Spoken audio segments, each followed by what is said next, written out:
Améliorer les conditions de vie des habitants de Niamey, ville confrontée à la récurrence des problèmes d'écoulement des eaux en période d'hivernage.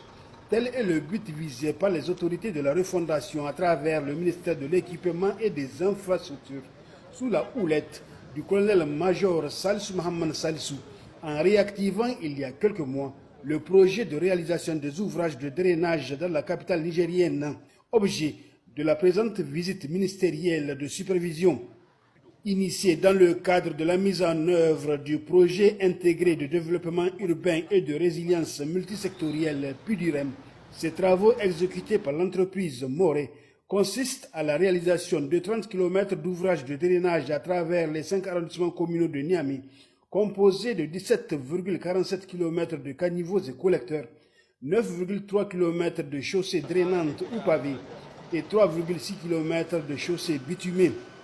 3 points situés dans les arrondissements communaux 2 et 1 ont été visités par la délégation ministérielle, comprenant outre le ministre de l'Équipement et des Infrastructures, le colonel-major Salsou Mohamed Salsou, le ministre de l'Urbanisme et de l'Habitat, le colonel Abdelkadri Amadou Daouda, le secrétaire général du ministère en charge de l'environnement Rabo Awali, l'administrateur délégué de la ville de Niamey, le colonel Boubacar Soumana Garanki, le directeur général de l'agence de modernisation des villes Nouridine Issak Adamou et le coordonnateur national du PIDUREM Yabilang Maman, ce qui lui a permis d'apprécier le travail remarquable abattu par l'entreprise Moré en dépit de la survenue de 2 accidents mortels d'ouvriers. Ce projet est lancé depuis 2022. Des études ont été faites, mais la mise en œuvre a été retardée par un certain nombre de facteurs. Et nous avons été instruits par les plus hautes autorités, avec à leur tête son Excellence le général d'armée, Abdrahman Chani, président de la République du Niger, chef de l'État, et son Excellence Ali Mohamed Laminzane, Premier ministre de l'Économie et des Finances, à réunir l'ensemble des acteurs pour voir où est le goulot d'étranglement et comment faire pour que ces travaux puissent être lancés afin d'améliorer les conditions de vie de nos populations. C'est ainsi que nous avons pu pousser ce projet et qu'un ordre de service a été lancé à la dernière semaine du mois d'avril 2025 pour une durée de 6 mois.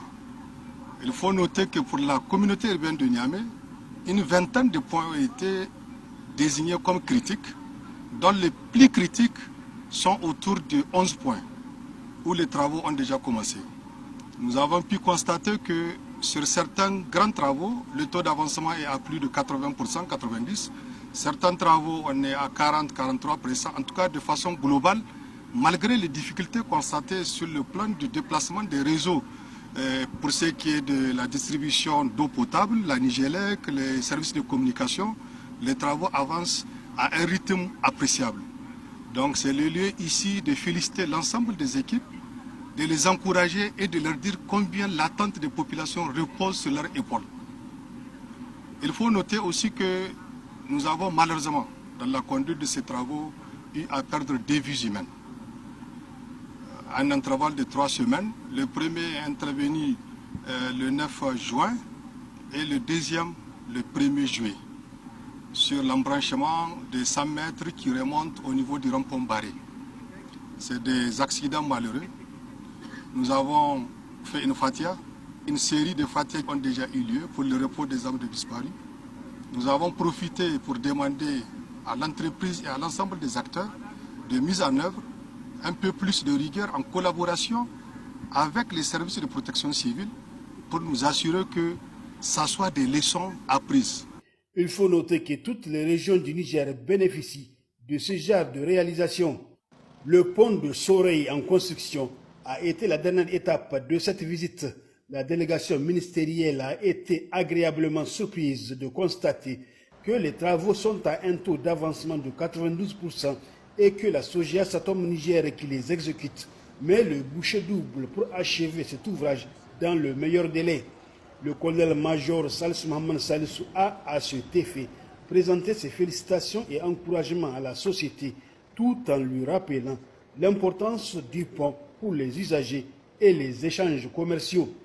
Rappelons que la construction de ce pont, largement plus grand et plus haut que l'ancien, s'inscrit dans le cadre du projet d'aménagement et de bitumage de la section urbaine de la RN1 sortie vers Dosso et de Rocade Nord et Sud, dont les travaux affichent à la date du 14 juillet 2025 un avancement de l'ordre de 22% pour un délai consommé de 6 mois sur 24, soit 25%.